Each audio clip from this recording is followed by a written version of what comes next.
नमस्कार, जोहार झारखंड। यूट्यूब के इस चैनल में आप सबका स्वागत है और आपसे निवेदन है कि चैनल को सब्सक्राइब करें ताकि आने वाले सारे वीडियो आप तक पहुंचता रहे। चक्रधरपुर विधानसभा क्षेत्र अनुसूचित जनजाति के लिए आरक्षित यह सीट है जो कि पश्चिमी सिंहभूम जिले के अंतर्गत आता है और यह सिंहभूम संसदीय सीट के अंतर्गत आने वाले 6 विधानसभा क्षेत्र में से एक है चक्रधरपुर विधानसभा क्षेत्र। फिलहाल यहाँ पे कब्जा है झारखंड मुक्ति मोर्चा के सुखराम उरांव जी का, जिन्होंने 2019 के चुनाव में लक्ष्मण गिलुआ भारतीय जनता पार्टी के कद्दावर नेता थे, उनको हराया था। स्वर्गीय लक्ष्मण गिलुआ जी अब इस दुनिया में नहीं है। उनकी पत्नी मालती गिलुआ भाजपा में सक्रिय है और ऐसा माना जा रहा है कि वो चुनाव की तैयारी भी कर रहे हैं। लेकिन शशिभूषण सामंत जो कि 2014 में झारखंड मुक्ति मोर्चा के टिकट पर यहां से विधायक बने थे, उन्होंने झारखंड मुक्ति मोर्चा छोड़कर भारतीय जनता पार्टी ज्वाइन कर ली है। ये भी है कि वो भी टिकट के रेस में है। देखना यह है कि भारतीय जनता पार्टी इस बार सुखराम उरांव के खिलाफ किसको अपना उम्मीदवार बना। चक्रधरपुर विधानसभा क्षेत्र का समीकरण इस बार बदला बदला नजर आ रहा है। गठबंधन के तरफ से ये सीट झारखंड मुक्ति मोर्चा के पाले में जाएगी और यहां से महागठबंधन के उम्मीदवार के तौर पर सुखराम उरांव मैदान में होंगे।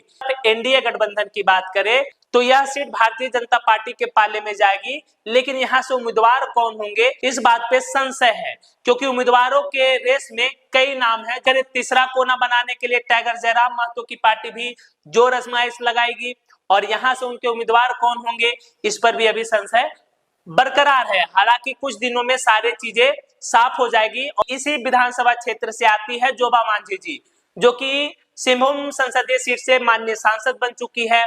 वहीं बात करें गीता कोड़ा और मधु कोड़ा, जो कि हाल ही में कांग्रेस छोड़कर वो भारतीय जनता पार्टी ज्वाइन कर लिए हैं, तो उनका भी ये क्षेत्र माना जाता है प्रभाव वाला क्षेत्र है। तो देखना दिलचस्प होगा कि क्या चक्रधरपुर विधानसभा क्षेत्र पे भारतीय जनता पार्टी इस बार काबिज हो पाती है या फिर महागठबंधन और झामुमो के प्रत्याशी सुखराम उरांव फिर से विजयी होते हैं।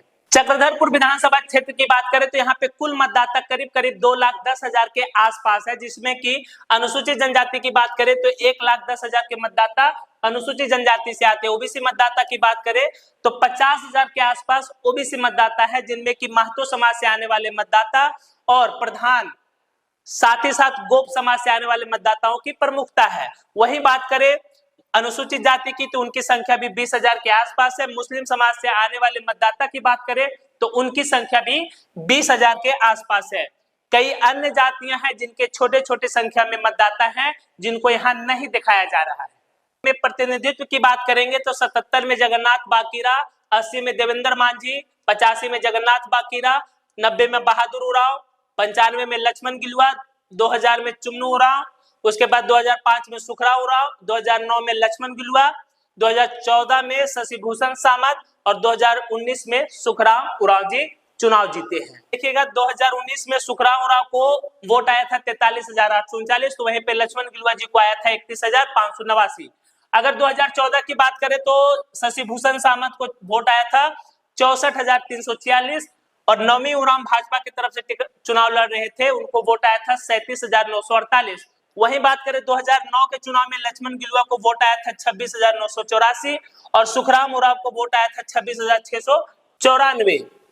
यहाँ पर महज 250 वोटों से यहाँ पर लक्ष्मण गिलुआ जी विधायक बने थे 2009 के चुनाव में। झारखंड के बदलते राजनीतिक परिवेश में इस बार कोल्हान के 14 में से 14 जो अनुसूचित जनजाति के लिए आरक्षित सीट है, उस पर लड़ाई कांटे की होगी, जबरदस्त होगी। देखना यह है कि अनुसूचित जनजाति के मतदाता की पहली पसंद झारखंड मुक्ति मोर्चा होती है या फिर भारतीय जनता पार्टी। हालांकि टाइगर जयराम महतो भी सभी सीटों पर अपना उम्मीदवार देंगे, लेकिन वो कितना प्रभावी होंगे कोल्हान प्रमंडल में ये तो चुनाव परिणाम के बाद ही बताया जा सकता है। लेकिन इतना तय है कि मुकाबला चक्रधरपुर विधानसभा क्षेत्र में जबरदस्त होने वाला है। एक तरफ सुखराम उरांव जी होंगे तो दूसरे तरफ एनडीए गठबंधन की तरफ से शशिभूषण सामंत होगी, या स्वर्गीय लक्ष्मण गिलुआ की धर्मपत्नी मालती गिलुआ होंगी, या दशरथ गागराय के भाई होंगे, या फिर बीजेपी कोई और नया उम्मीदवार पर यहाँ दाव लगा सकती है। ये देखना दिलचस्प होगा। बाकी आपको क्या लगता है अपनी प्रतिक्रिया कमेंट बॉक्स में जरूर दें।